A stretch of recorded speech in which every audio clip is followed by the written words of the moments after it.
ರಾಜ್ಯದಲ್ಲಿರುವಂತಹ 39 ಸಂಘಟನಾತ್ಮಕ ಜಿಲ್ಲೆಗಳ ಒಂದು ಸರಣಿ ಸಭೆಯನ್ನ ದಿನಾಂಕ 5ರಿಂದ ನಾವು ಪ್ರಾರಂಭ ಮಾಡಿ ಇವತ್ತಿಗೆ ಬಹುತೇಕ 35 ಜಿಲ್ಲೆಗಳ ಸಭೆ ಪೂರ್ಣ ಆಗ್ತಾ ಇದೆ. ಈ ಸಂಘಟನಾತ್ಮಕ ಸಭೆಯಲ್ಲಿ ಆ ಜಿಲ್ಲೆಗಳ ರಾಜಕೀಯ ಸ್ಥಿತಿಗತಿಗಳು, ನಮ್ಮ ಸಂಘಟನೆಯ ಪರಿಸ್ಥಿತಿ ಏನಿದೆ, ಮತ್ತೆ ಮುಂದೆ ಬರುವಂತಹ ಜಿಲ್ಲಾ ಪಂಚಾಯಿತಿ ಮತ್ತು ತಾಲೂಕ್ ಪಂಚಾಯಿತಿ ಚುನಾವಣೆ ಹಿನ್ನೆಲೆಯಲ್ಲಿ ಯಾವ ರೀತಿ ಪಕ್ಷವನ್ನ ಸದೃಢವಾಗಿ ಮುಂದೆ ತೆಗೆದುಕೊಂಡು ಹೋಗಬೇಕು, ಮತ್ತೆ ವಿಶೇಷವಾಗಿ 2 ವಿಚಾರಗಳಿಗೆ ಹೆಚ್ಚು ಒತ್ತನ್ನು ನಾವು ನೀಡುತ್ತಾ ಇದ್ದೇವೆ.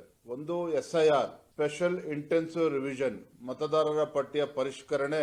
ಕೇಂದ್ರ ಚುನಾವಣಾ ಆಯೋಗ ತೆಗೆದುಕೊಂಡಿರ್ತಕ್ಕಂಥ ಈ ನಿರ್ಣಯ ಯಾವ ರೀತಿ ಬಿಹಾರ ರಾಜ್ಯದ ಚುನಾವಣೆಯ ಫಲಿತಾಂಶದ ಮೇಲೆ ಒಂದು ಪರಿಣಾಮ ಬೀರಿದೆ, ಯಾವ ರೀತಿ 65 ಲಕ್ಷಕ್ಕೂ ಹೆಚ್ಚು ಮತದಾರರು, ಬೋಗಸ್ ಮತದಾರರು ಪಟ್ಟಿಯಲ್ಲಿ ಸೇರ್ಕೊಂಡಿತ್ತು, ಅದನ್ನ ಕೈ ಬಿಡುವಂತ ಕೆಲಸ ಯಾವ ರೀತಿ ಅಲ್ಲಿ ಚುನಾವಣಾ ಆಯೋಗ ಮಾಡಿದೆ.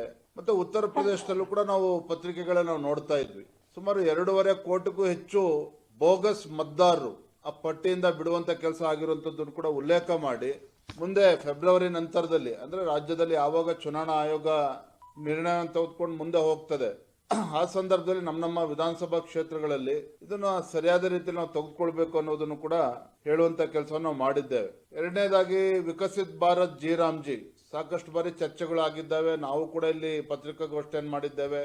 ಮೊನ್ನೆ ಬಿಜೆಪಿ ಹಾಗೂ ನಮ್ಮ ಮಿತ್ರ ಪಕ್ಷವಾಗಿರುವಂತಹ JDS ಜಂಟಿ ಪತ್ರಿಕಾಗೋಷ್ಠಿಯನ್ನು ಕೂಡ ನಾವು ನಡೆಸಿರುವಂತದ್ದು ನಿಮಗೆ ತಿಳಿದಿದೆ.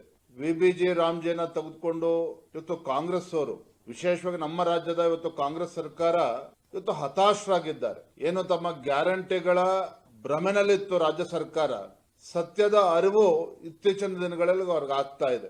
ರಾಜ್ಯದಲ್ಲಿ ಇವತ್ತು ವಾತಾವರಣ ಯಾವ ರೀತಿ ದಿನೇ ದಿನೇ ಈ ಸರ್ಕಾರದ ವಿರುದ್ಧ, ರಾಜ್ಯ ಸರ್ಕಾರದ ವಿರುದ್ಧ ಆಗ್ತಾ ಇದೆ, ಜನರು ಯಾವ ರೀತಿ ಕಾಂಗ್ರೆಸ್ ಸರ್ಕಾರದ ಬಗ್ಗೆ ವಿಶ್ವಾಸನ ಕಳೆದುಕೊಳ್ತಾ ಇದ್ದಾರೆ, ಇದರ ಅರಿವು ಆದ್ಮೇಲೆನೆ ಕಾಂಗ್ರೆಸ್ ಪಕ್ಷ ಜಿಲ್ಲಾ ಪಂಚಾಯತಿ ತಾಲೂಕ್ ಪಂಚಾಯತಿಯನ್ನು ಕೂಡ ಮುಂದೂಡಿಕೊಂಡು ಇವತ್ತು ಮನ್ರೇಗಾ ಕೇಂದ್ರದ NDA ಸರ್ಕಾರ ಮಹಾತ್ಮ ಗಾಂಧಿ ಅವ್ರನ್ನ 2ನೇ ಬಾರಿಗೆ ಕಗ್ಗೊಲೆ ಮಾಡುವಂತ ಕೆಲಸ ಮಾಡಿದ್ದಾರೆ ಅಂತೇಳಿ ಅಪಪ್ರಚಾರ ಮಾಡೋದಕ್ಕೆ ಇವತ್ತೇನು ಷಡ್ಯಂತ್ರವನ್ನ ಕಾಂಗ್ರೆಸ್ ಸರ್ಕಾರ ರೂಪಿಸಿದೆ.